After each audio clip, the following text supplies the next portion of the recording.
This episode is brought to you by Olive and June. And I'm a brand new fan of Olive and June because we're going to be talking about their gel polishes, which we're really excited to get. But prior to even this, like 2 weekends ago, Mats and I were out and he treated me to 2 Olive and June polishes that I painted my toes, and they look so good. I love painting my nails at home. As you know, Olive and June delivers up to 21 days of flawless wear with a high gloss shine that won't chip, lift, or dull. There's no damaging removal thanks to their new peel off base coat and salon speed soak off system. Say goodbye to the drama of gel removal. Olive and June's new gel mani system includes everything you need for a salon quality manicure in one box, and you can customize it with your choice of 6 gel polishes, which breaks down to less than $2 a manicure. There's a custom 5-finger LED lamp and the iconic poppy for easy painting with your non-dominant hand. They also have a high-performance cleaner solution,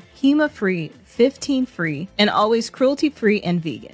I used to be a huge salon manicure kind of girl. Like, I was getting my gel every couple weeks, and I have to say, like, when I stopped doing that, I realized how much more of my life I had back. Yeah, I have to be honest. I used to think that going to get a manicure and pedicure was relaxing, but I don't know what happened in the last few years, but it was a sudden shift. It does not feel relaxing anymore. It just kind of feels like I'm being pushed around and I have to leave. And that is why I switched to doing my nails at home. I have to say, I think I'm probably the most excited for the peel off base coat, because that has been like the thing that has stopped me prior to this from getting into doing an at-home gel manicure. Yeah, my nails actually got pretty damaged too because of all the scraping. And I asked him to stop doing that at the nail salon, and they're pretty resistant to that. So I like that I can be at home and, control that myself. I'm also really looking forward to all the shades that they have. They have 60 plus best-selling colors. I'm so excited. CV red is like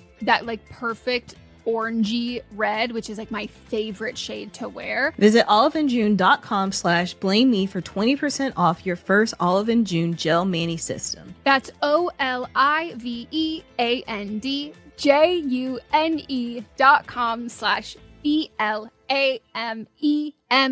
for 20% off your first Olive and June gel mani system. We all love a legendary comeback, and Degree Original Cool Rush is back and better than ever. Cool Rush isn't just a scent, it's a movement, a fan favorite that delivers bold, fresh vibes and all-day sweat protection. Whether you have a man that spends hours in the gym, heads into the office early, or is just trying to stay fresh on a long day, Cool Rush has their back. Head to your local Walmart or Target and grab Degree Cool Rush, the fan favorite scent from the world's #1 antiperspirant brand. Wie wäre es, weniger Zeit mit dem Einkauf zu verbringen und dafür mehr Zeit für deine Lieblingspodcasts zu haben? Mit dem Rewe Abholservice geht das. Bestell deinen Einkauf einfach online und hol ihn bequem und fertig gepackt im Markt ab. Natürlich ohne Mindestbestellwert. So bleibt dir mehr Zeit für die nächste Podcast-Folge oder deine Lieblingstracks. Jetzt ausprobieren auf rewe.de/shop oder in der Rewe-App. Dein Rewe Abholservice. Online bestellen, im Markt abholen.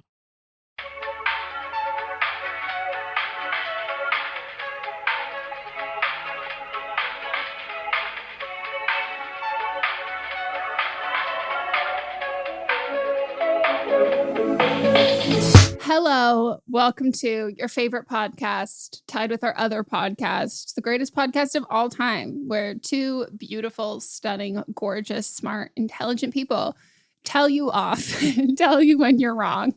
I like that list. It's a really good list. I mean, I'm just out here speaking facts. That's true. Like, I'm not going to lie on our names or our faces. Or I'll lie on my brain. Like I am different. We've got lots of different kinds of intelligence. I was gonna say you can't measure. You can measure intelligence, but yeah, well, okay. The school would beg to differ. But yeah, there's different types of intelligence. So when I was a kid, and like people used to be like, "What if you could be any animal? What would you be?" I always said a duck because I was like, I want to be able to like swim and fly, and I thought it was a genius answer. Until I was like 15 when someone's like, people eat duck, right? And I was like, what? And they're like, yeah, and people like hunt duck, and like that's like one of the biggest things that like people hunt for sport. And I had no idea, and I was like, fuck that. I don't want to live my life in fear. But when I tell you I was obsessed with penguins, I saw March of the Penguins too. probably 15 times in theaters, and I was like inconsolable, just sobbing. Like I was a penguin girly. Like that was me. No, seriously, I was too. I used to write like all my papers when we had to do like research projects that we got to pick. Then I would write all my papers on penguins. Yeah, I think about that a lot, where I was thinking about like teachers, and I was like, damn, I would love to talk to some of my old teachers to be like, what did you think was wrong with me? Because like I used to write papers on some shit that I'm like, this kid, like definitely. I wrote an entire research paper on children with terminal illnesses. Like, I'm sorry, fourth grade me? Like, this is a little sketchy. And my teacher was like, okay. And then the next one I wrote like a 32-page research paper on like the Titanic. And everybody else wrote on like happy things. And I wrote on like a mass tragedy. And I'm like, what the fuck were my teachers thinking? I like wonder if they went to bed at night just like concerned about my well-being.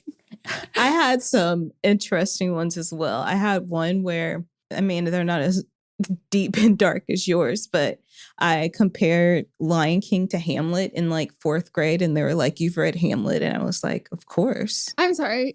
These other children haven't. That is a flex. Right? That is impressive. Holy shit. I got like an A+ on that. Then I had one where everyone else was picking like serious topics, and I picked the history of M&Ms and how they compare to my life. These sound like fire college admissions essays. Right? And I was like elementary age. And then I had, this one was in college. It was actually a true crime that happened in my neighborhood. So I compared my neighborhood to Desperate Housewives. And there was actually like, unfortunately, this old lady that I would see walking all the time. And she went missing for a long period, forever. She went missing. And then that happened actually when I was in high school, and I was giving this paper when I was in college. The week that I gave my report, they found her body in the backyard, and her son had did it. Holy fuck. Yeah. And then so like the next day I came into class and they're like, was this your neighborhood? And I was like, yes. Oh my God. Yeah. Holy shit. I feel like I should clarify my thing about the terminal illness one, just so everyone knows the origin story of this. It is because I was so... You watched A Walk to Remember? I loved that movie. I've seen it with commentary, and now Sydney, like, we can't even talk about A Walk to Remember without Sydney being like, don't get Meghan started. She watched it with commentary, and then every time I watched it, I'm like, and so this scene with the leeches, and then this scene, I did the same thing. I was obsessed with watching movies with commentary. Yeah. I watched every movie with commentary when I was a kid. When it became a thing, I did too. I loved it. And also I was like a Mandy Moore stan for maybe like 6 months. Oh, I fucking love that woman. But so Daniel Radcliffe, his like charity of choice was, I forget what it was called, but it was like this like hospice for children or whatever. And so I did a research paper, and I was like going to do it specifically on that because I was going to try and like write to him, like, Daniel Radcliffe, like let me interview. I was like fucking fourth grade or some shit. In the same way that I tried to interview Oprah when I was writing on a paper on her. Exactly. Gotcha. And so I was like, if I do this topic, I can interview him. Because I think my teachers weren't going to let me do any more papers about Harry Potter. And so I found a loophole. And obviously it didn't work, but then I just got this like fascination with it. And then I wrote this on like an overarching thing. And my teachers were like, it's kind of depressing. And I was like, what? Life is depressing. Yeah, it is. Get over it. So fucking weird. So fucking weird. Well, anyways, this is But Am I Wrong? A podcast where two people who have never been wrong tell you when you are wrong. And we are going to go over things in our own lives that we are going to pitch to the other and say, hey, was I wrong? Or also, could also be hot takes. Then we will read your email submissions of what's happening in your lives, and we'll tell you if you were wrong. And then we'll do the same thing about current events, pop culture. And then you can head on over to our Instagram to vote. Voting is usually up on Friday, because this episode is out on Thursdays. We give you like a full day to listen, but we do recommend that while you're listening, pause between everything and go vote on the Instagram, or take on your notes app, write it down. Or maybe you just will be a super genius and you will remember everything. Doubtful. Yeah, I have no It hasn't faith. happened yet. I have zero faith in anyone doing that. Yeah, I would plan ahead because there is nothing more embarrassing. And I don't say this as like judgment. I just mean just based on the DMs of people who are mortified when they vote wrong, because sometimes it's on like a pretty wild one. And they're like, oh my God, I'm embarrassed as fuck. So just looking out for you. So anything else, or should we read the results from last week? Let's go for the results. Woohoo! All right, here's the results. Me first. Melisa versus the realtors hounding her. Who's wrong? 2% said that I was wrong. Don't report them. 98% said that I was not wrong. Do report them. I vote do. Yep. I got the same one that was the one that I sent you a video for. Yeah. Came back. Are you not embarrassed? Yeah, and they put the same notice, but on my side porch.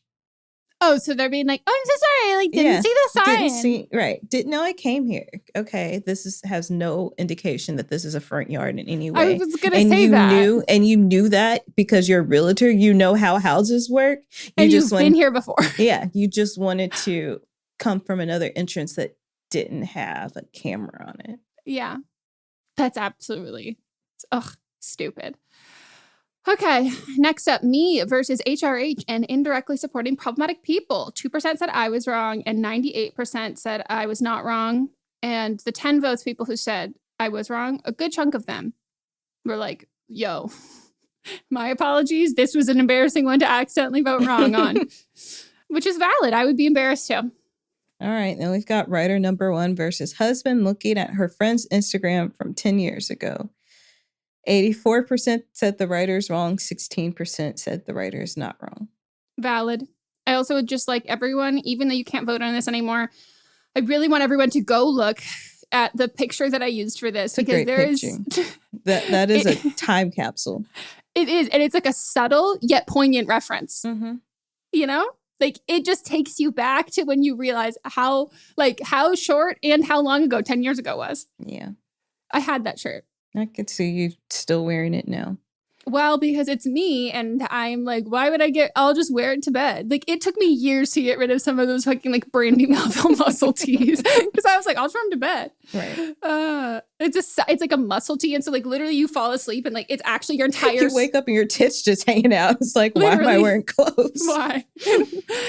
Okay, then we have writer number 2 versus the maid of honor who wants to spend time with writer's fiance. 4% said the writer was wrong and 96% said the maid of honor is wrong. Fair. Yeah, great picture. Writer number 3 versus friend that wasn't directly invited to concert. 8% said the writer is wrong. 12% said the friend is wrong. 80% said both are wrong. And this is also a wonderful reference picture because they named the friend Matilda. And that's a photo of Matilda just looking defeated. Okay. Next up, we have writer number 4 versus Lexi and Lexi's boyfriend who wouldn't help the writer when she lost her keys. 2% said writer is wrong and 98% said Lexi and boyfriend are wrong. And also, if the writer is listening to this, I just hope you know that I am 99% sure that all 11 people who voted that you were wrong messaged and said that this was an incorrect voting. Yeah. I give a margin of error at 3%. I give same. I think under 20. I think under 20 votes on one is an act, or maybe under 3%. You're right, depending on how many people vote. But there's a margin of error. Yeah. All right. Wrong of the week. So as the people that listened, you heard that I had to bleep out names because for some reason now they're no longer included in any of the articles that I was looking up. Suspicious, but I'm sure if you look into it and have questions about who the people involved are, you can figure it out. Let me just give you a hint. I fucking hate this person. I mean, you said that during the episode. I kept that in, but I just bleeped out the actual name. So just know, if you can just think back on someone, a male, who I hate, the list is short for the plausibility of who this would be. And when I say I hate this person, I don't mean in an abstract sense. I mean in a personal sense. So do with that what you will. Yes, that's exactly what I was going to say. So Echo Park Tesla jumpers, who's wrong? 99% said these assholes are wrong. And then 1% said not wrong. Do it for the vine. That's another hint. Little Easter egg for you.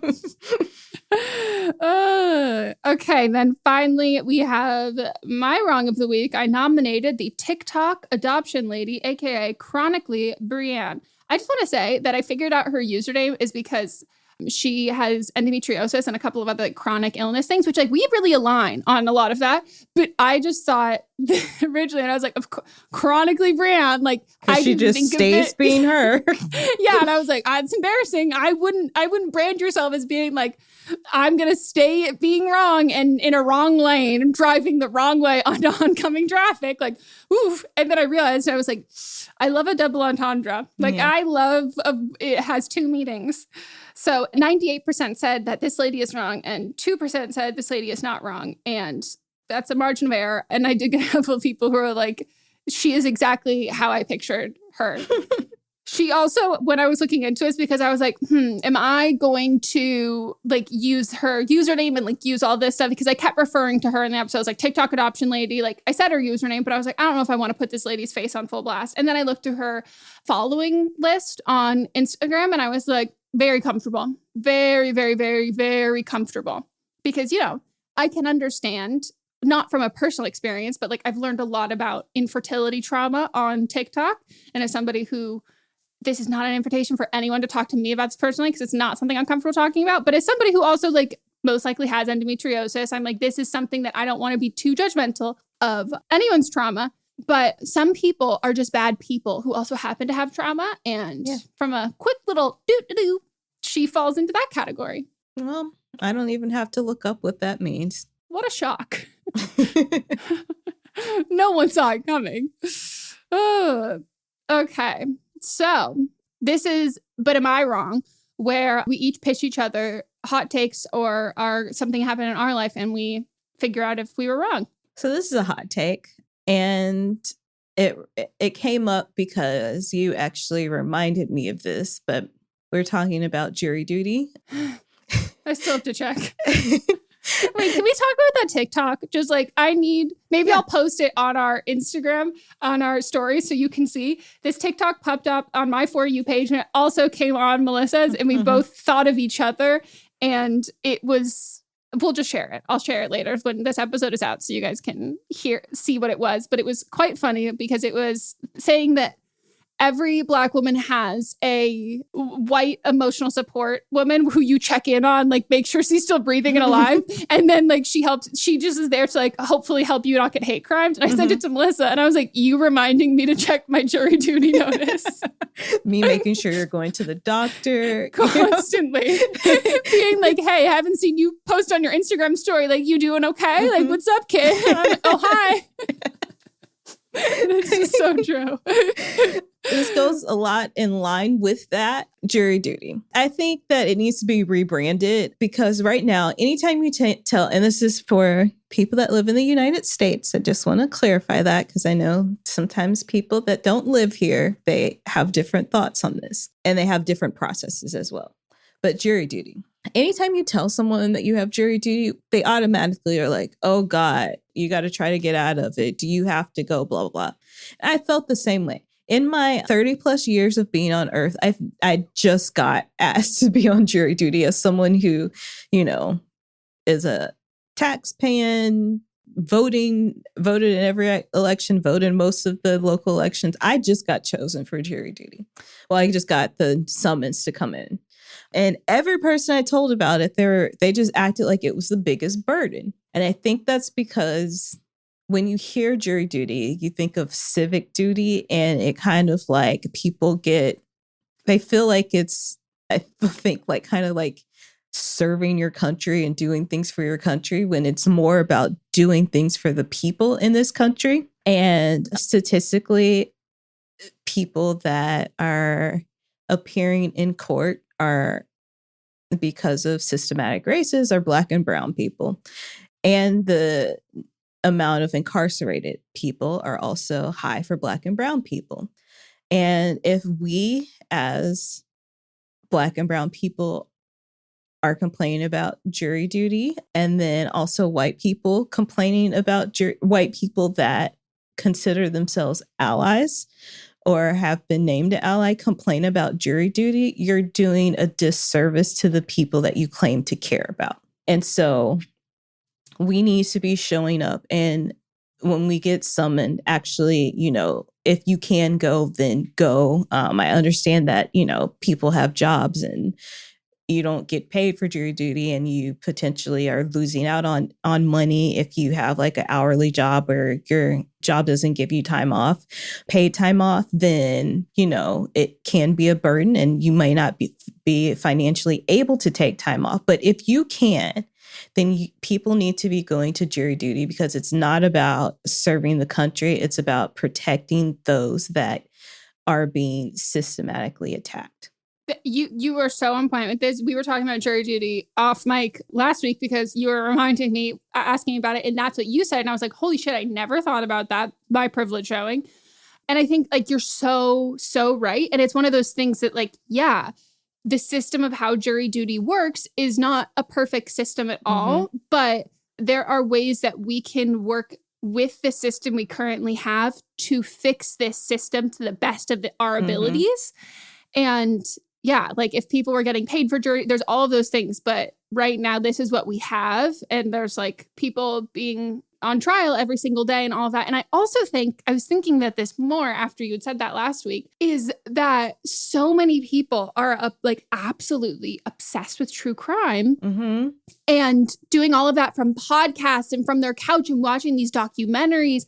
And they have like all of these very strong feelings and opinions about it. Like we've seen it over and over again on Twitter and all of that shit. But those people are also trying to get out of jury duty. And it's like, just further proving that it's not about our current justice system or lack thereof. It's about entertainment. And it's like really, really, really fucked. Like you would think in a country that is so wildly obsessed with true crime, there would be no issues with jury duty. Like it would, again, be like a civic duty that you are potentially a little too excited to participate in. Yeah, like Gloria, on bringing up our Modern Family references as we do. Gloria, when she went and she was excited and she didn't get picked because, she saw it as her civic duty to protect people, and she didn't get picked because they thought she was too excited and thought it was a joke. Yeah. But also Black and brown people that do show up for the summons often don't get picked for the trial too. So that's another thing that white people need to keep in mind, that if you consider yourself an ally, you should definitely be showing up because you're more likely to get picked. The cards are stacked against Black and brown people going through that shit. And so like, I don't know if you saw, but the Black Menaces on TikTok, they finally got their undercover white person to like ask questions. And again, as white people, like that is another one of our privileges, is that like the system bends for us and works for us.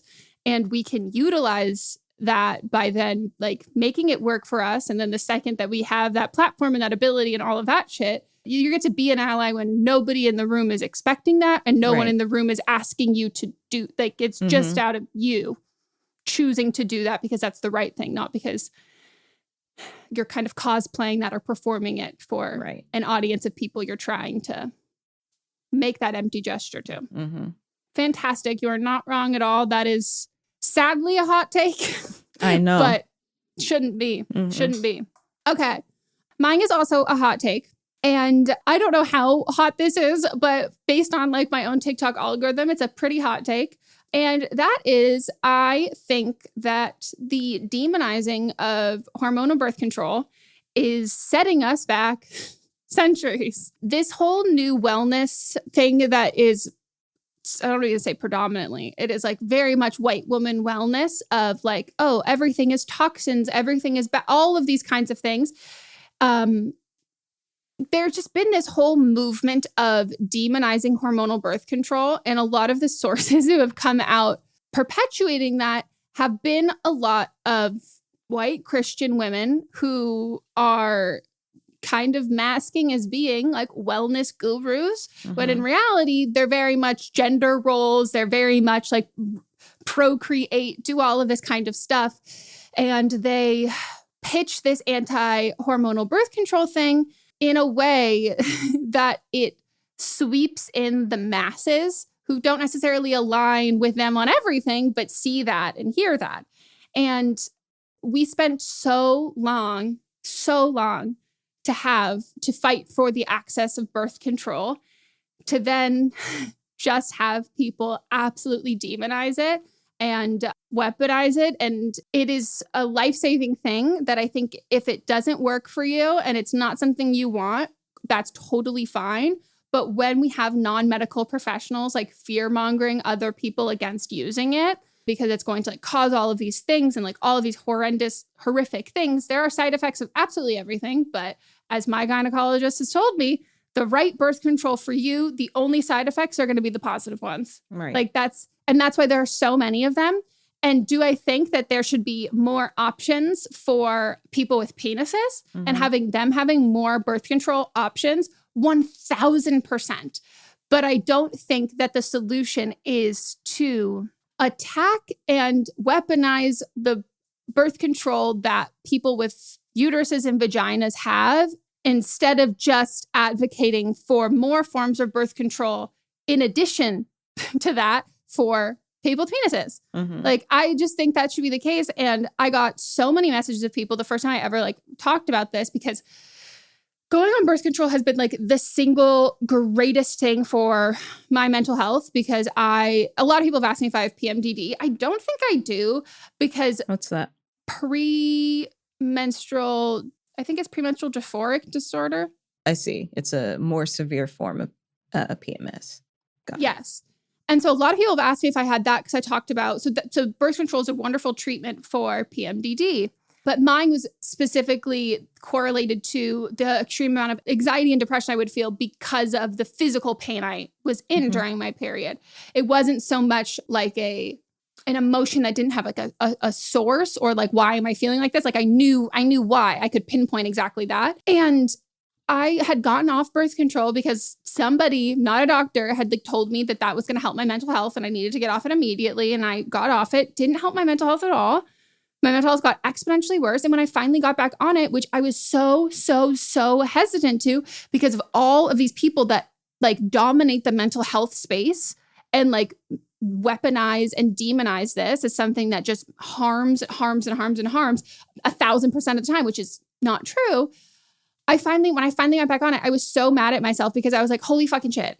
I missed out on years of my life because of this, because I didn't go back on this because of the narrative around it.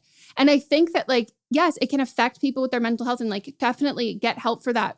Please, like, don't be on something that's not helping your mental health, but we're weaponizing something that does help a lot of people. And it's not productive. And like, when you come at something that hard, you have to know in the same breath you're harming people. And like some people, and like I've gotten dramatic with it, where like some people have been like, you have to get off birth control. And well, a little trigger warning here for like suicidal ideation. Like I will literally respond. I was like, do you want me to kill myself?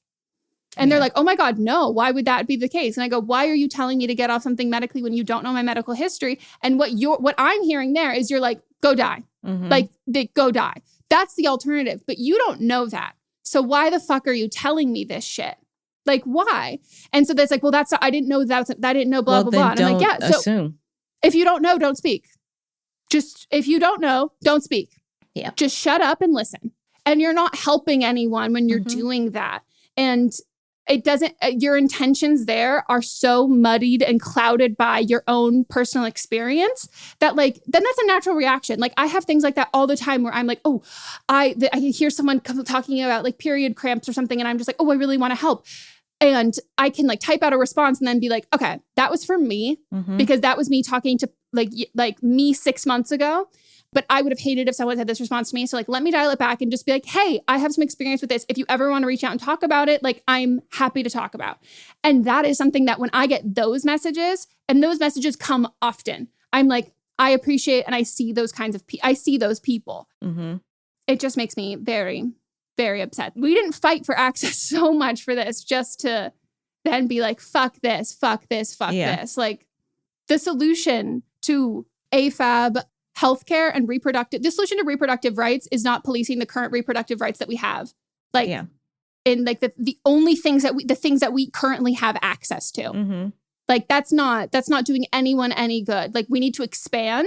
Oh, it just makes me mad. Yeah. I mean, you know this, but I went on birth control early. I've been on birth control in the past, but it wasn't the right birth control. And my doctors didn't tell me that, you know, there's different types that you can take for your body. Let's try something different. It was just like, I am angry and mad, and this doesn't make me feel good. And they're like, oh, then let's just go off the birth control. And then, so I hadn't been on it in years, but then during the pandemic, you know, when you're sitting here not on the go, I was thinking about my body a lot more. And, you know, I got migraines every time before my period. I would have severe migraines. I would have to go down for the day. I would get period flu and be so sick. And then I would get so mad and angry and have terrible cramps before my period. And then since I've taken birth control, all that is no longer there for me. It's made my mental health and my physical health so much better. And just the fact that people think that, you know, sharing their own experience or things that they've heard, and it's not even their actual experience. They think they're being helpful, but they don't realize how much harm they're doing. And like you said, and like I say all the time, if you don't know about something, then don't speak on it. Just be quiet. It takes so much less energy for you just not to, you know, type away and give people bad advice. And like, do you want to be wrong? Like, I hate being wrong. Mm-hmm. Like, I would rather do all of my research and do that due diligence to prevent myself from making an ass out of myself. Right. Like, I would just rather do that. And I think that like there is an issue too, like you said, though, with like providers, there's not enough funding for research when it comes to the AFAB, like reproductive system. And there's not a lot of rights and respect there. So even professionals are wrong a lot of the times. And there's lots of fucking horrible OBGYNs of like, regardless if they're men, women, non-binary, like there are so many fucking bad ones. And the fact that we do have to shop around to find one who's great, who's going to educate us and like have us be conscious consumers of being like, hey, these ingredients might not work for you, but if this one didn't, then this one and all of that. Right. And like, there's so much personal advocacy in healthcare. And I mean, yes, when it comes to women and like people with vaginas in general, but also specifically like Black women, like there's so much personal advocacy there that like it puts the burden on the consumer and the patient, which fucking sucks. But if that's like how it's currently working, which it is, we can't be spreading misinformation when we have to do so much personal advocacy for ourselves in doctors' offices. Right. Like, we need to hold our practitioners to higher standards. We need to be recommending doctors to friends. We need to be doing all of that shit instead of fear-mongering patients so then we don't advocate for what we need. Yeah. Ugh, it makes me angry. This is your sign. If you've been wanting to get on birth control and it's something that you've been having all of this fear around other people, if you trust your doctor and you have an open conversation with your doctor, you will find something that is going to work for you. Mm-hmm. And you will be so much happier because of it. That's the moral of the story. Yeah. Okay. Well, I guess now, not I guess, it is actually, I know. It is time for But Are You Wrong? Where we read your email submissions. So if you want to send us an email for this segment, send it on over to butamiwrongpod at gmail.com. Got to keep it under 300 words. And we ask that you give us as much information as possible for your little ditties. If you're doing pseudonyms, do full names, not initials, because we can't follow when it's just initials. And yeah. So mean. Hi, Eminem. I'm 21, she, her, calling about my best friend, pseudonym Tina, she, her, and her boyfriend, pseudonym Dylan, he, him. They are also 21 and have been together for 6 months. My issue is with Dylan. I don't know him personally, other than following him on Instagram. One night, Dylan had shared to his stories and reposted a reel from Candace Owens talking about how happy she was with the verdict of Kyle Rittenhouse. In the video, she proceeded to disgrace Black Lives Matter and George Floyd and other horrifying takes that I couldn't even finish watching. Obviously, I was disgusted with him after this, and so was my best friend. but she said she'd have a conversation with him. I know that he is from a conservative family, but says he doesn't affiliate with any political parties. She told me the results of this conversation was his ignorance, and he didn't even watch the video, that he will do better, and she knows he has a good heart. She decided decided to stay with him after this. And as I have zero tolerance for people of that energy in my life, I told her I do not like him and do not want to be around him.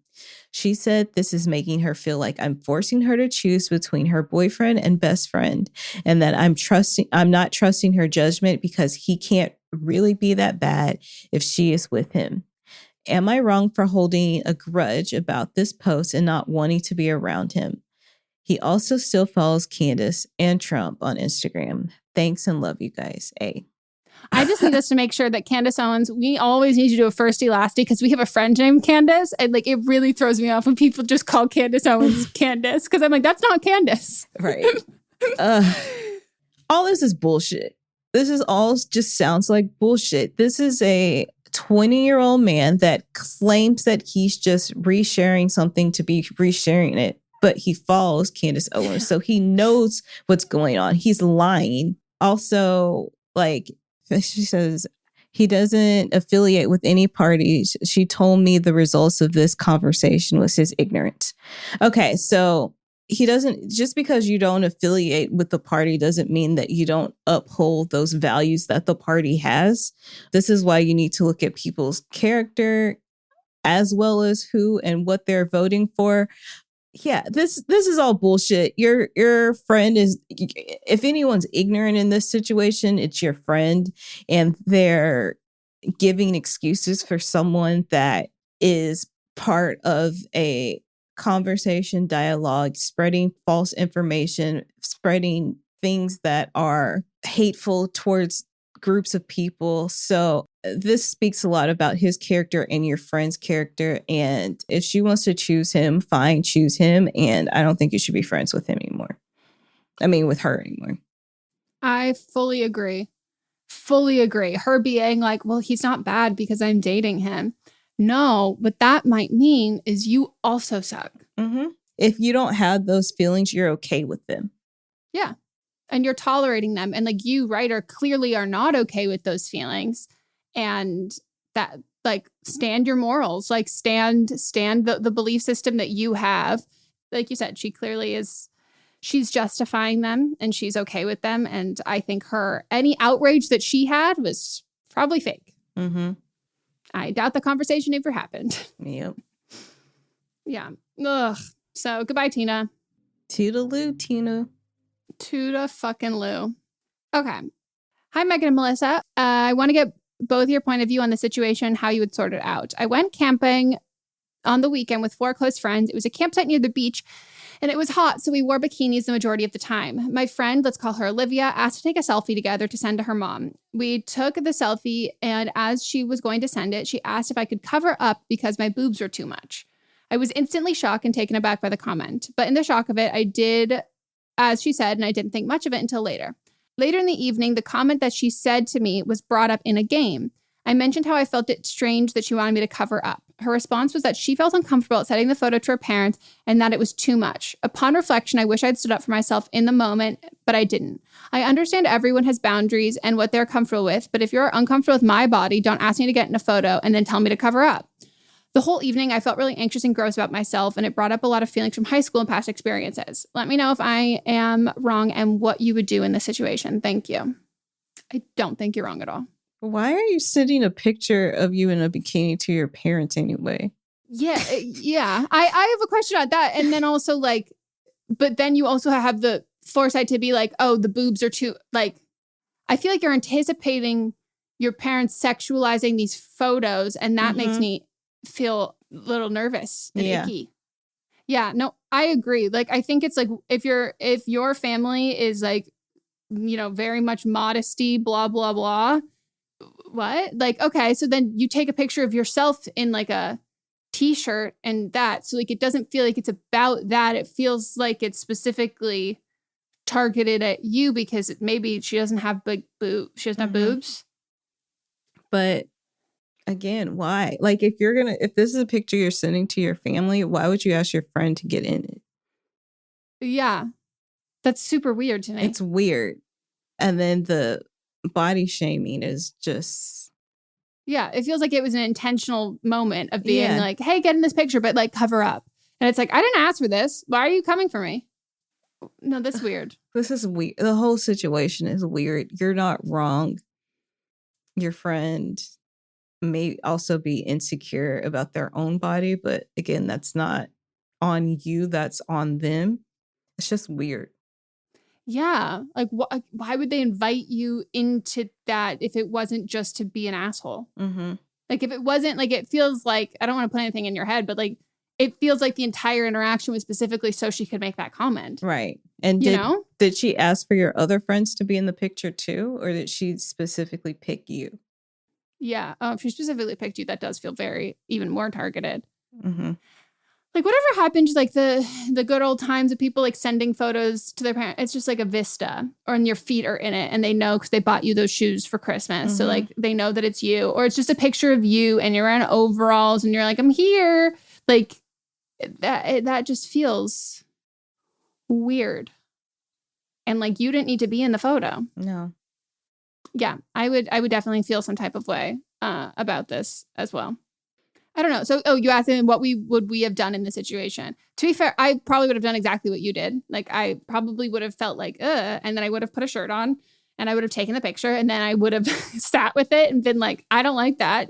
Upon further reflection, like, I really feel uncomfortable about that. And then I probably would have done the exact same thing and brought it up in a game. Like, I would have done everything that you probably did, but I would just want to get to the bottom of it and just be like, okay, let's explain this, like, candidly, like, why? I would, when she asked to get in a picture to begin with, I'd be like, okay, cool. And then she's like, oh, I'm sending this to my parents, so can you cover up? And I'd be like, then why am I in the picture? And I would have. Yeah. I mean, hindsight is 2020, and this is a hypothetical situation for us, but I would have been like, this is me, titties out. Like, you either get with it or you don't. And we're at a beach. It's hot. Like, you should be happy I have on clothes. Truly. And like, are your parents like creepy? Is that why you want me to, like, what? Yeah. Then why are we sending the picture to begin with? Yeah. It feels a little odd. Why are we anticipating the sexualization of my body? Mm-hmm. Maybe we shouldn't be sending a photo of us in a bathing suit to your parents. And like, is everything good? Like, what's happening with this? Feels a lot icky. So you're not wrong. Nope. Okay, so we're going to take a quick break and we will be back with the rest of the episode.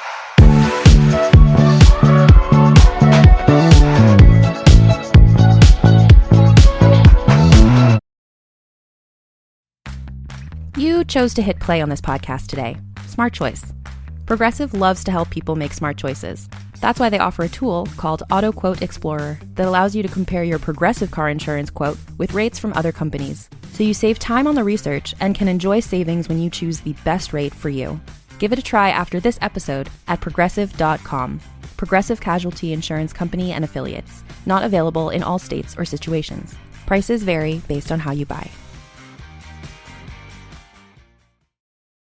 Fall is my favorite time of the year, and whenever it comes around, I'm making sure I'm bringing out my softest blankets, I'm making my favorite soups, really any excuse to use my immersion blender, and just generally making small adjustments in my day-to-day life to reflect the coziness and inherent transitional nature of the season. I love switching things up this time of the year, and that can include updating your makeup look. From a simple just gotta get out the door routine to festive fall glam or maybe even a Halloween look, Thrive Cosmetics is your go-to for completing any fall look.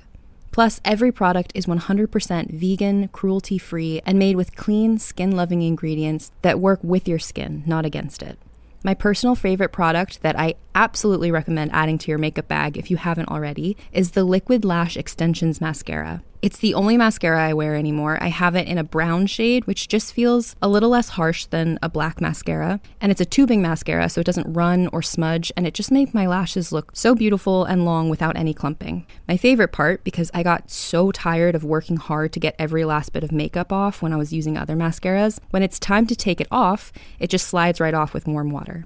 And something I love about Thrive Causemetics is that purchasing their products does more than enhance your own glow. With every purchase, Thrive Causemetics makes a donation to numerous causes, and they've given over $150 million in product and cash donations to more than 600 giving partners, so it really is beauty with purpose. Whether you're doing a total overhaul or just making the tweaks in your life to feel in line with the season, complete your fall look. Go to thrivecosmetics.com/thrive for an exclusive offer of 20% off your first order. That's Thrive Cosmetics, CAUSEMETICS.com/thrive. There are vampires out there. They're beside you in the darkness, but what people don't understand is that they're not monsters. They're just going to work, living their unlives. But we are a dying breed. Those who came before me, they are fearful and are not content to sit back and just disappear. And they'll do anything to fix that. From the creators of Parkdale Haunt comes Woodbine, a podcast about monsters, dreams, and changes, those you want and those you never saw coming. Season 2 arrives September 24th, distributed by Realm.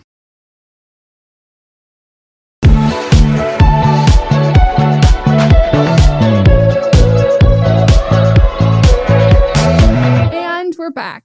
Shall we get into the rest? We shall. Next one. Hi, Meghan and Melissa. I'm 23, she, her pronouns, and this story is about my Uncle Tom, who is 40, he, him pronouns, and my two sisters who are 14 and 16, both she, her pronouns. 2 years ago, my uncle found out my sisters identify as lesbian and bisexual. He said homophobic comments about making the correct choice to my bisexual sister. It was a huge fight where I advocated heavily for my gay teen sisters and haven't spoken to him since. A few months after the initial fight, he sent videos to my lesbian sister about how to fight your same-sex attraction and learn to be happy marrying a man. I sent him a long text about how inappropriate this is and then blocked him. Here's my issue today. Many people in my family have since forgiven him because he apologized for his actions. However, he still stands by his homophobic views. Even my lesbian sister has forgiven him. I still won't speak to him. I say it's because his actions were violently homophobic and I won't have anyone like that in my life. My stance causes a lot of family tension, but I've refused to budge. We used to celebrate Easter at his house, but now I refuse to attend, which means my sisters stand behind me and won't go either. So now we have separate Easters. Am I wrong? Should I forgive him or at least tolerate him because my sister forgave him? And if I do too, then there will be family peace again. And ultimately, she's the one his words affected the most. You sound exactly like me, what I would do in this situation. He said he's sorry, but he actually doesn't mean it because his views haven't changed. Sure, your sister forgave him, but that doesn't change who he is. And for me personally, that's unforgivable behavior. And, you know, I can forgive people, but I won't forget their actions. But for this, there's nothing that can be forgiven because he hasn't changed any of his thoughts. So I think that you're in the right. I don't think you're wrong. If family peace is what they want, then they can have it. And if they want to go, then they can. Your sisters won't go. Maybe your parents will, but I would be standing with you. I wholeheartedly agree. This is one of those instances where I'm like, sometimes violence is the answer because I would love to just pop your uncle right in the face multiple times. Like, I think he deserves it. Like, I think there's also a difference between quote unquote forgiving someone for physical and emotional survival and making, whether it's interim peace or long-term like peace with something that someone has said because the alternative is too emotionally difficult for your sister. Like, I completely understand that. But that's not your obligation at all. And I think that like, I would ask your sisters to be like, I'm so angry because this is like fully against my belief system and my morals. And you both were the recipients of this behavior, but I don't stand for this behavior towards anyone. Like, It's not exclusively reserved just for you two, but in these moments, this is with our family and I don't want to make your lives harder. And if this is something that you would prefer me to go and you would prefer me to like attend, then I will do so. I don't want to make it emotionally harder for you or physically harder for you in these situations. But at the same time, like you were the vessels of which he expressed this disgusting viewpoints. And I hate it regardless of who it's directed towards. So like that affects how I view him. But I mean, if your sisters are both saying that, like, if you're not going to go, they're not going to go, to me, it just seems like they are also in agreement with you, and they were trying to keeping the peace for the family. Yeah. And also, like, if you carry the burden of being the one who is causing that relationship to, like, causing that turmoil, it sounds like you are happy to wear that badge. And I would be as well. And I think that that's a very fair thing to do if your sisters are on board with that, because the hatred gets directed towards them. And I think that you just have to have a conversation with them about what they want. And because it's about, you don't have to like him at all, but you also don't want to make a situation harder for them. But I would be happy to be the scapegoat in that situation. Or I'm like, I'll take the fucking fall. Or you go and you punch him on Easter. Like, this is just... I'm imagining you wearing a full Easter bunny costume and just hopping up into him and then bopping him in the head like little bunny foo-foo. Is that what it is? Yeah. Little bunny foo-foo Popping you right in the face. 1-2 punch. 1-2 right hook. 1-2 left hook. Undercut. Uppercut. Like rumble. Throw him some of that rumble. Throw him a combo. Dude, I can't stand that. Yeah, I mean, I think you have a conversation too. If your parents aren't homophobic, or they claim to not be homophobic, I think like you have a conversation with them without your sisters there, with asking your sisters if it's okay if you have that conversation, and just be like, we need to stand together as a family, because like the fact that we're having them, like, for the sake of this, like, deal with like homophobia and obscene amount of this and just like absolute hatred, the fact that like they have felt the pressure, and from you as parents who are potentially claiming to not be homophobic, like, this is an act of that in itself. And like, fuck off. Right. I hate him. Okay. Trigger warning for this next one. We are going to be talking about, we're going to be talking about trigger warnings in this next one, but specifically as it pertains to sexual assault and abuse and rape. I regularly read romance novels. For my most recent one, the summary was the typical girl meets boy, they fall in love, etc. Early into the book, we learned the main female character grew up in a household where her dad physically assaulted her mom regularly, even attempting to rape her. At about 100 pages into the book, the female lead's new boyfriend physically assaults her. He repeatedly apologizes and promises to never do it again. There are 2 more instances where he physically assaults her, including attempting to rape her, before she breaks it off. In the author's note at the end, she mentions growing up in a similar environment to the main character. I've read reviews for this book, and it sounds like the author purposely didn't put a trigger warning because she didn't want to, quote-unquote, spoil the plot.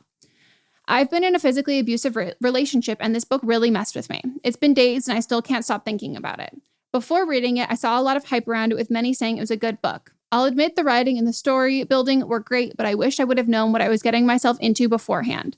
Am I wrong in thinking that authors should put trigger warnings for things like that in the book summary?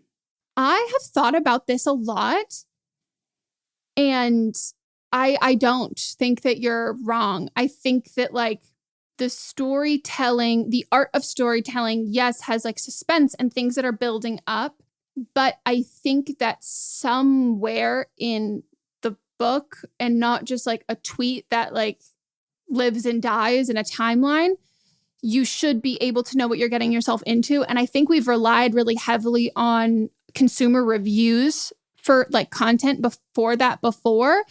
So we know a bit of what we're getting into. But I will say, I think in recent years, summaries have been far more explicit when things like that come up. And they mention it in ways that don't reveal the specific characters or specific instances it happens to, but kind of gives you a summary of what you're going into just with the concept of it approaching, or the topic of that approaching. And I think that, I wholeheartedly don't think you're wrong. Like, I agree with this. I don't think you're wrong either, because television and movies have trigger warnings on it. That's what the ratings are. And then the letters that are underneath the ratings tell what you're in for with the television or movie. And I don't think it would be spoiling the plot if there's a page where it becomes the norm, like adding those warnings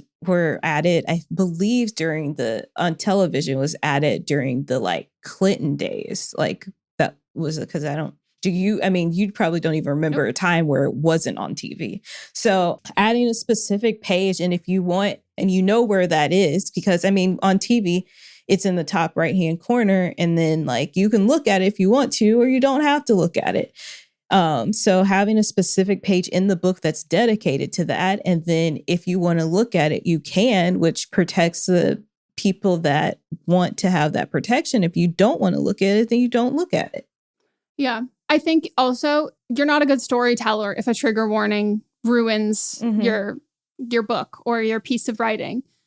That you're just not, that's lazy storytelling, and you're using trauma as like shock value, and you're not offering any storytelling insight or anything to that. You're using it as a plot device that is just, again, it's just the shock of it is that's how you're trying to convey it. And I think that like, I also think on a much, much, much, much, much smaller scale, I, as a kid, had a really hard time with the first Harry Potter book with how the Dursleys treated Harry.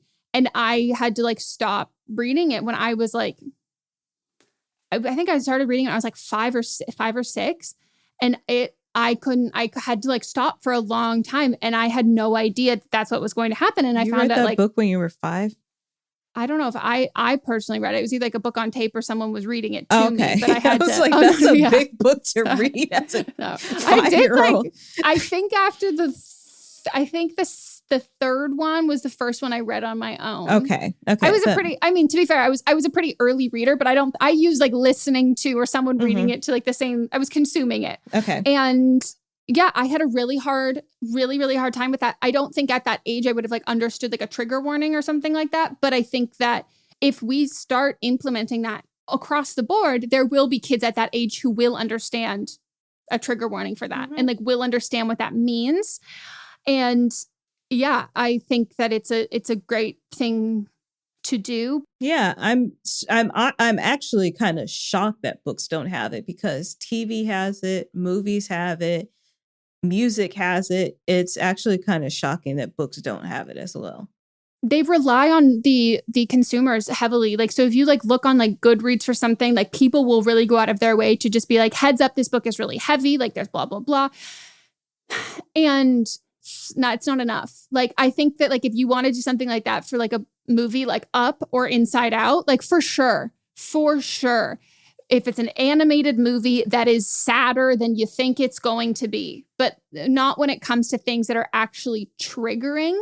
And there are ways to talk about things that are like incredibly sad and really sit with you. But when it's something that, I think a lot of people also use the term like trigger incorrect. This is not being used incorrectly at all. But like when something is actively triggering, you as someone who is consuming said media, you can't control, that's what a trigger means. You can't control your reaction to it.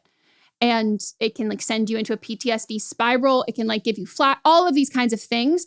And the same way that that we have trigger warnings when it comes to like flashing lights for like epilepsy and like seizures and stuff, we should be having trigger warnings for this content in books. Like just because it's written doesn't mean it's any less traumatizing. Because you're envisioning the whole story. That's the point of reading. Like you're envisioning that story. You have your own imagination and you're creating like these characters that you're seeing, or these whole stories. And just because you're not actively seeing it in a movie or a television show doesn't mean it is less immersive and therefore less triggering. Yeah, I think you're completely correct. And I'm with you. I think it's surprising that it's not standard. And it should be. Yeah. Oh, you know another one? Again, this is a very small, minor comparison. That I had to stop reading the Lemony Snicket books because I thought they were too, like, it was just that, like, the kids were like literally getting abused, and like it just kept getting worse and worse and worse and worse. And I was like, what the fuck is this? How is this happening? And no trigger warnings. And I hate not finishing books, and I couldn't finish that book or that series. All right. On to But Are They Wrong? aka Rachel of the Week. And this is where we pick something in pop culture that we think, you know what, they are definitely wrong. Okay, so mine is, I don't know if you heard about this, but a couple of weeks ago, this teen boy was on a ride in Florida at a theme park, and the ride wasn't secure in his seat, and he fell from the ride. His name is Tyree Sampson. Well, this woman was going around. She said that her name was Shay Johnson, and she claimed to be his cousin, and was on TV just flat out lying. Like, the family has no idea who this woman is. On TV, like holding rallies at the theme park, just flat out lying, talking about he was her cousin, and like she had to clean up the blood because the theme park didn't do it. Basically, just like giving all this attention to herself and giving all these interviews and holding up signs talking about his life matters and justice for all. We want justice, which, you know, that's good. But the fact she's basically lying and getting attention for herself and taking advantage of other people that are around. I heard she started a GoFundMe. Was that true? The articles that I have up don't say that she does, but I wouldn't put it past this woman. She's like, even in her mugshot, she's smiling. Yeah. She's been arrested several times for other things. She got fired from the strip club that she works at because of all this. She's been awaiting trial for setting a car on fire and has been like forging documents. So my Rachel of the Week is this woman, Lavonia Browning. So fucked up. Yeah. It's so fucked up. And like the first time I heard about this story, in the same breath, it was this story and then it was the quotes from the quote unquote cousin. And like she aligned herself with this absolute tragedy. And then the family had to come forward after going through this tragedy. Mm-hmm. Still going through this tragedy. Yeah. To be like, we don't know who this person is. Like, leave us the fuck alone.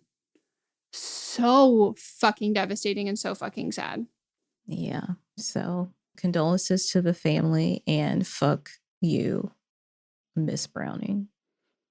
Fucking horrible. Okay. So mine is so odd, and I don't even know in this who I am specifically nominating as the Rachel because there is so many allegations being thrown around that like, no, I know it's called the 7M Film Management Company. So this popped up onto my timeline and is the sole reason I stayed up till 4 a.m. 2 nights ago. This happened or kind of started to break earlier in March. And there was these like sisters on TikTok named the Wilking Sisters. And I guess they are like dancers, and they had like a joint account. And then like there was just some weird stuff started happening with one of the sisters, and the other sister had her own personal account and basically made this plea that my sister has joined a cult, and it is a cult that is preying on TikTok dancers as a management company. And like, my family needs your help. We need to like bring awareness to it. And it is absolutely wild. So there is a content creator on TikTok named the.Cassie Marie. They did a series on it. If you scroll back on their TikTok feed, you got to scroll past all the Rachel Hollis ones and did a lot of Scientology ones. And it's, as of now, I think it's like a 16-part series that they did all about this if you want to read more. But basically, there are two camps of this. So the sister who posted this video saying like, my sister's in a cult, we need help. Her story is that her sister has cut off contact from her entire family. And the warning, the biggest like, oh shit moment was their grandfather had died and they were like, here's when the funeral is, you can fly home, blah, blah, blah. And she's like, I need to check to see if I can. I have to ask my management company. And they were like, what? And she was like, well, I might not be able to. I'll just see if they'll say I can. And she didn't come. And apparently she was like very close to her grandparents, her grandfather, and her parents were like, what the fuck? Like, what do you mean? This is so out of character and so odd. And her behavior had been completely different. And they have been worried, and she's basically cut them off. And so then this sister alleges that she recently married a Black guy, and she alleges that her parents are incredibly racist and they called the police on him. And that's why she's cut them out of her life, is because they're very racist. But then the other sister argues that she's also dating a Black man and her parents might have had some issues with them, but that is either a completely separate entity to what is going on, or that it's just flat out like not true, that like didn't happen. And that wasn't why they called the police. It was because they thought that, or they think that he was the one who was bringing her to this religious organization that was like a cult. And that their own biases, they might have mentioned that he was Black, but it was the wrong way to go about it, but that wasn't what was keeping her away from the family. Yes. And also I think that like, from just an outsider, I think all of those things can be true. Like her parents can be racist and have said and done horrible things and not supported an interracial marriage, but she could also, she could still be in a cult. Mm-hmm. But basically the unique thing about this is, and I never fucking thought about this when it came to cults, is that the only time that cults really get disbanded, if they're not done internally, is when you have cult survivors come out. Mm-hmm. Because you can't do anything with that when it's just outside speculation. Right. And this is very recent. So nobody has come out of this. And so this has been a compilation of just friends and family of everybody involved in this cult. Like all of these different TikTok creators and dancers, that all of their friends and family have been like, haven't heard from them. They've been like very odd. It's been super, super weird. Like it's just very, very odd. And so the management company is called 7M.Films. And it's based on the 7 Mountain Mandates, which is, is it fundamentalist Christian or just Christian? It's not just Christian, because I don't know what this is. You said 7 Mountain Mandates. It seems pretty intense from what I had read about it. It's Pentecostal and evangelical Christians. So okay. Cults, essentially. Yeah. So the guy who has founded this company is a pastor and like has a church. And this entire management company is based on, is like faith-based, even though the content of these creators isn't faith-based. They're dancers. When they go on to set, allegedly, they're not allowed to speak to anybody. And so like no one will they won't talk to anyone. If people talk to them, they like have their manager respond through them. He is also being sued from another person who said that he like brainwashed her prior to this. He brainwashed her through his church organization to like give him all of her money. And like that, and he admitted to like using religion and like using the money that he was making from like donations and stuff to the church for his own personal gain. And there's just like all of the people on that side of the management company like are very nefarious and like it's well documented. And then they have moved on to making this management company, and the captions of the people who have been a part of this have changed. Even some dancers are saying that it's changed. And then one of the dancers who's not a part of this, but who's in this community, had said that him and this woman's husband, that they had only quite recently gotten out of a cult that was born or was targeting people in like the krump dance community, and that he had never fully deconstructed. Mm-hmm. And that's when you're the most vulnerable. And a lot of people like quote unquote cult jump, where they haven't fully deconstructed what they went through. And then they become more and more susceptible to being a part of other ones.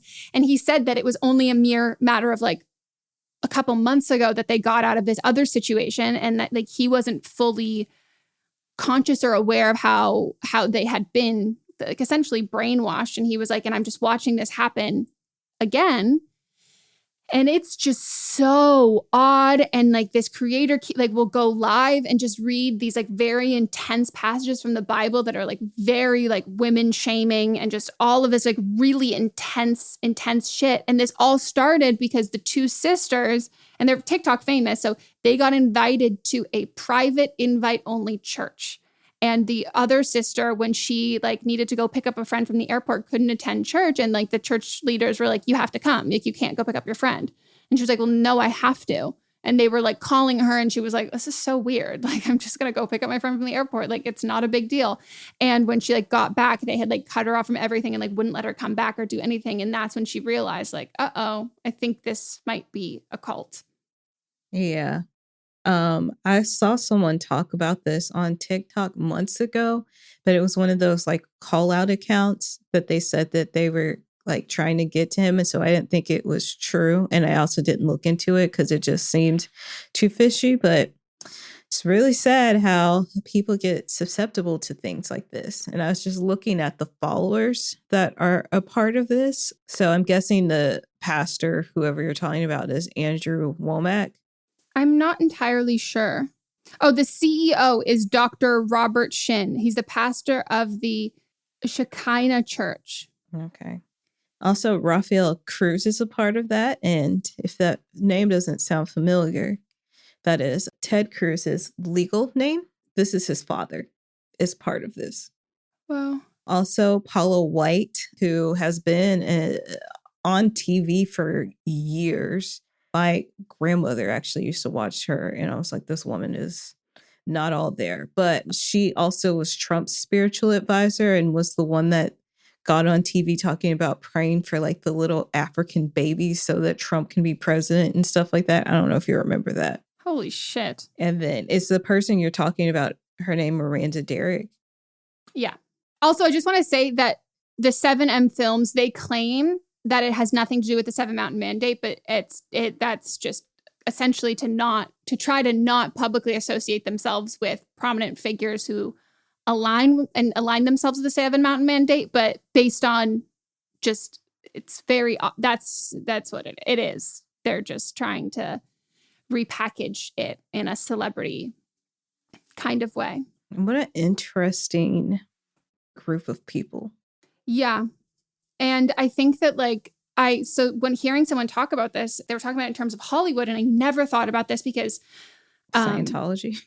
Well, yeah, but I didn't grow up religious, so I'm not susceptible. And I don't mean that in a bad way to anyone who did, but like, I'm just, if you don't grow up with that kind of belief system that there is like somebody or a greater power who is in control or is like looking out for you or anything like that, it's really, really hard unless you go through like a pretty intense traumatic event in your life. It's pretty hard to adopt that belief system as an adult. But I never thought about the fact that they really prey on people who are religious and also trying to make it in Hollywood and like be successful, that they really align those two things together. And this side of religion and this specific kind of the way they're doing it in this branch, it's less of moral based and like being a good person based. And it's more along the lines of like, you are superior to other people who don't have this belief system. And therefore being superior means that as long as you have this belief system, you will be successful because you are better than everyone. And so it mixes that confidence and ego that you kind of have to like keep putting yourself out there in entertainment with a sense that you are owed this because of your religious affiliation. And it's like very uniquely fucked up.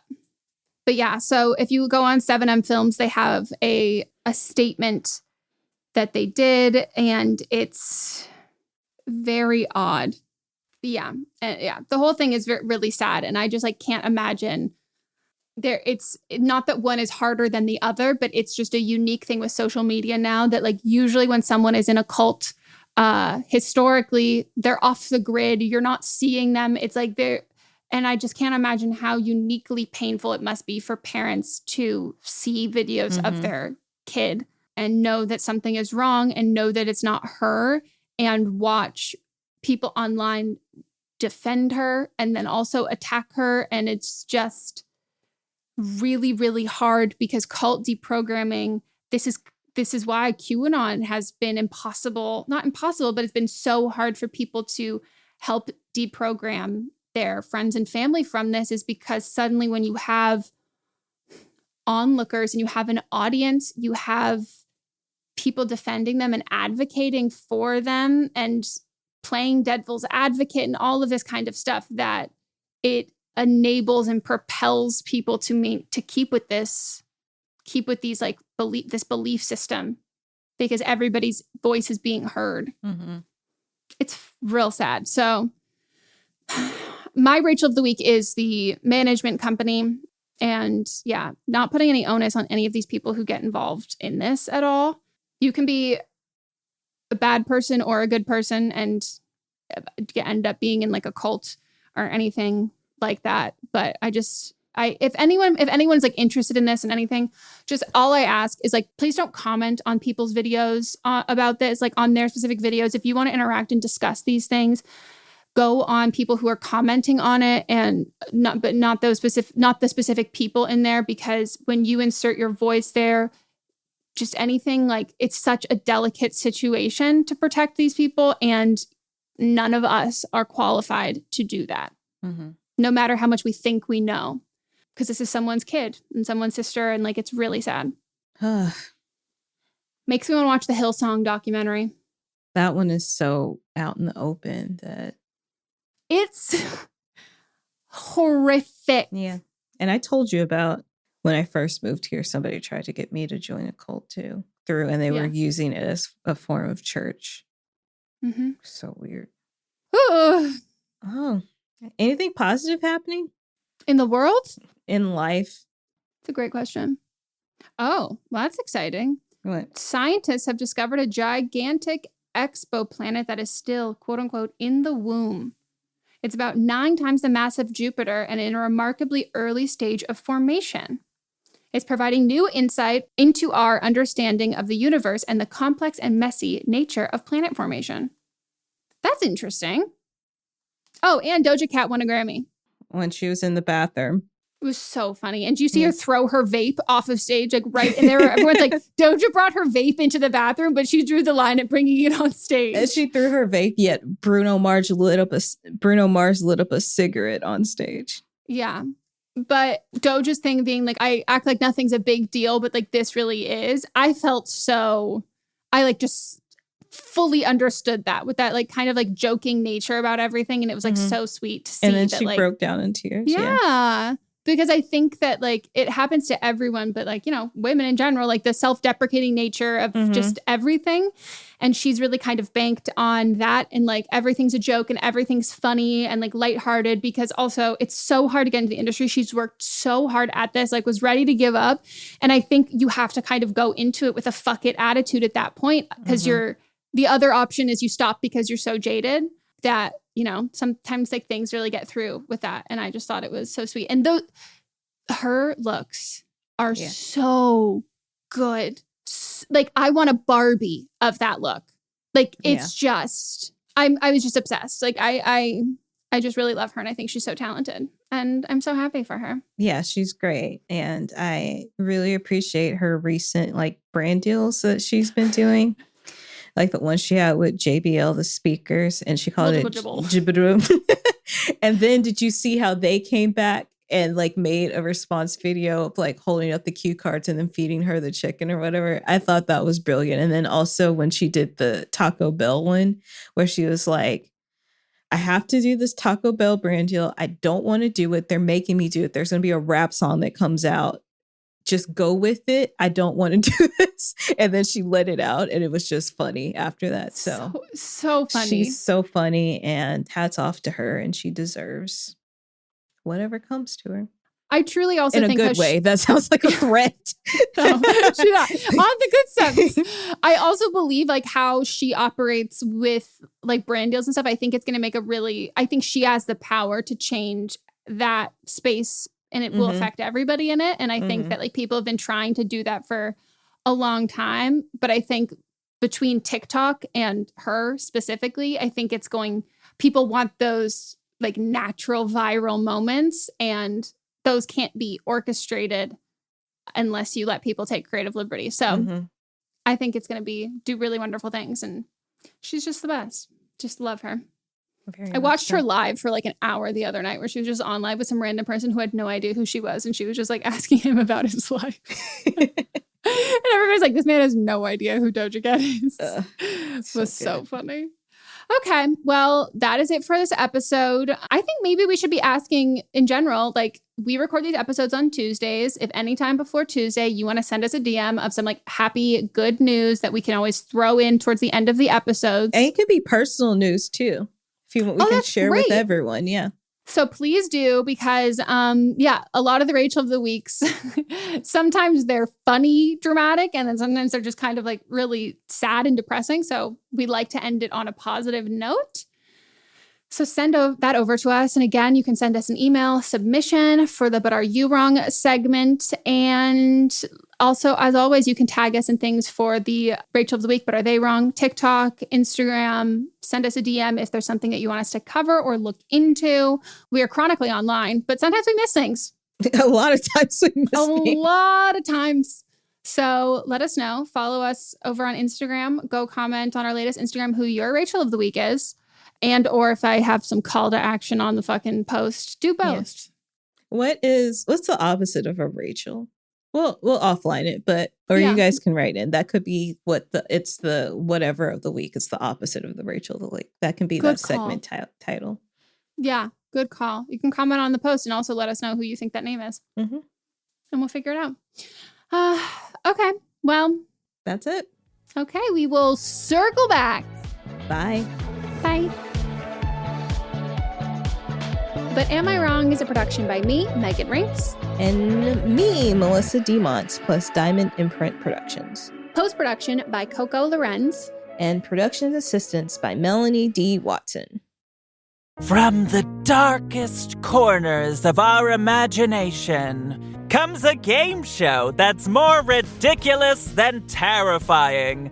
Welcome to Tickled to Death, the horror comedy game show where nothing is sacred, everything's a little unhinged, and the only thing more cursed than the questions are the jokes. I'm Roz Hernandez, your fearless host, and each week I'll be leading a brave group of guests through twisted horror trivia, improv games, and enough sarcastic banter to make you question all your life's choices. So come for the screams, stay for the snark. Listen to Tickled to Death wherever you get your podcasts, and hit follow unless you want the show to follow you. In the meantime, don't get tickled to death. Hey, Michael. Hey, Tom. Okay, so you want to tell him, or you want me to tell him? No. I got this. People out there. Yeah. People, lean in. Get close. Listen, here's the deal. We got big news. We got monumental news. We got snacktacular news. Yeah, after a brief hiatus, my good friend Michael Ian Black and I are coming back. My good friend Tom Cavanaugh and I are coming back to do what we do best. What we were put on this earth to do. To pick a snack. To eat a snack. And to rate a snack. Scientifically. Emotionally. Spiritually. Mates is back. Mike and Tom Eat Snacks is back. A podcast for anyone with a mouth. With a mouth. Available wherever you get your podcasts. Welcome and enter if you dare. Hi, I'm Hallie Keeper. And I'm Allison Leiby. And together, we're the hosts of Ruined, a scary movie podcast where Hallie tells me the grisly details of a haunting new horror film each week. Whether you're a terror hound like me or a scaredy cat like Allison, we've got so many thrills, chills, and obviously kills to share with you in every episode. It's the podcast that'll have you saying, that was so funny. I should not have listened to it at night with all the lights off. From the greats like The Exorcist and Poltergeist to modern classics such as Hereditary and Get Out to the freakiest new releases like A Quiet Place and Terrifier, we ruin them all and we'll leave you howling, mostly from laughter, sometimes because you're turning into a werewolf. Ooh. Listen along as I try and guess the movie's twist, predict who will survive, and answer the hardest question of all. What would you do? So please listen to new episodes of Ruined every Tuesday on Apple Podcasts, Podcasts, Spotify, or wherever you get your podcasts. And whatever you do, we're begging you, please keep it spooky.